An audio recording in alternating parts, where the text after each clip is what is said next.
जय श्री राधे, जय श्री कृष्ण। जैसा कि कल डॉक्टर साहब ने पूछा कि गुरुजी कथाएं इतनी हो रही हैं, भागवत प्रवचन खूब हो रहे हैं, फिर भी लोग नहीं सुधर रहे हैं और पापाचार और हो रहा है, अत्याचार और हो रहा है, अधर्म और बढ़ रहा है, क्यों? तो मैंने उनको बताया कि ऐसा है, कथाएं चाहे जितनी हो, लोग कभी नहीं सुधरेंगे। क्यों?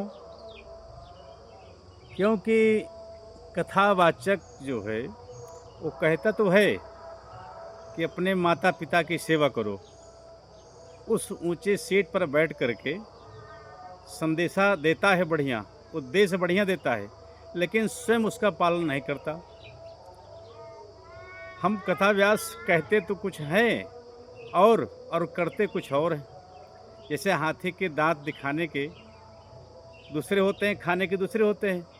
तो ऐसे कोई भी कथा व्यास हो, उद्देश्य तो बड़ी अच्छी अच्छी देता है वो, कि माता पिता की सेवा करो, माता पिता को भगवान मानो। लेकिन उससे पूछो कि क्या वो अपने माता पिता को भगवान मानता है? ऐसे ऐसे कथा व्यास हैं, मैं बता रहा हूँ, मेरे क्षेत्र में है और क्षेत्रों में है ऐसे ऐसे कथा व्यास कि उद्देश्य तो देते हैं कि माता पिता के चरणों में स्वर्ग है, माता पिता की सेवा करो, लेकिन अपने माता पिता को एक टुकड़ा रोटी नहीं दे सकते। माता पिता उनके डर के मारे, जिसे कसाई को देखकर बकरा डर जाता है, वैसे माता पिता बेटे के डर से थर थर थर काँपते हैं और घर में रहते हैं। और उद्देश्य क्या देते हैं कि माता पिता को की सेवा करो, माता पिता भगवान होता है, उसके चरणों में उठ कर के सुबह प्रणाम करना चाहिए।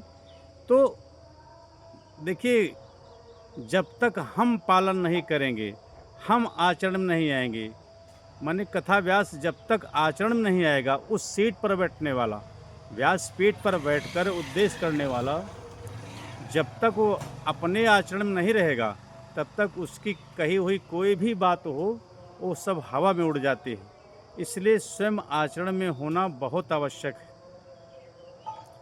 बताया ना कि ऐसे ऐसे कथा व्यास हैं मेरी जानकारी में कि जिनके माता पिता खाने के लिए मोहताज है, एक टुकड़ा रोटी उनको कोई नहीं दे रहा है, वो अलग रह रहे हैं अपने माता पिता से। सेवा की बात करते हैं, वो व्यासपीठ पे बैठ के सेवा की बात करते हैं और अपने माँ बाप की सेवा नहीं कर सकते, भरपेट भोजन नहीं दे सकते और उद्देश्य कर रहे हैं बहुत अच्छी अच्छी बात।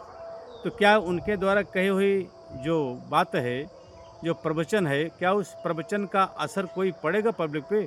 बिल्कुल नहीं पड़ेगा। इसलिए पहले स्वयं चरित्रवान बनो, आचरणवान बनो, तब जा कर के उस सीट से, उस पीठ से यदि कोई बात आप कहेंगे तो उसका अक्षरशः प्रभाव पब्लिक पे पड़ेगा, तब जा कर के मानसिकता सुधरेगी। आपकी मानसिकता स्वयं गड़बड़ है, व्यास स्वयं गड़बड़ है, भ्रष्ट है, तो कैसे जो है उपदेश देगा भैया? वो कहता है लालच मत कीजिए, लोभ मत कीजिए, लोभ पाप का मूल है और लोभ पहले उसके अंदर है कि इतना मैं पैसा ले लूँ। तो जब पैसा ले करके लोभी व्यक्ति उस पीठ पे बैठता है और वेद बेचता है, वेद का पैसा लेता है कि हम 5 लाख लेंगे, 2 लाख लेंगे, 1.5 लाख लेंगे, जब रेट तय करके व्यासपीठ बैठ के कथा कहेगा तो क्या उसका प्रभाव पब्लिक पे पड़ेगा?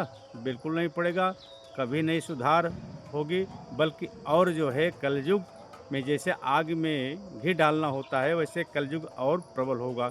जय श्री राधे, जय श्री राधे, जय श्री कृष्ण।